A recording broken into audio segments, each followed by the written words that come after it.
Hi everyone, in front of me I've got HUAWEI MatePad 11.5 and let me share with you how to check for the software updates on this device. So first of all, make sure that you've got the internet connection, you can use Wi-Fi or mobile data, and then let's enter the settings.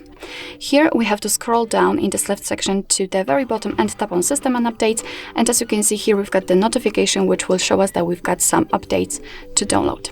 Then let's tap on Software Update, which is at the top, and again we've got this notification, so for sure you will not miss it. And after tapping on it, your device will check for the updates. That's why you need to have the internet connection.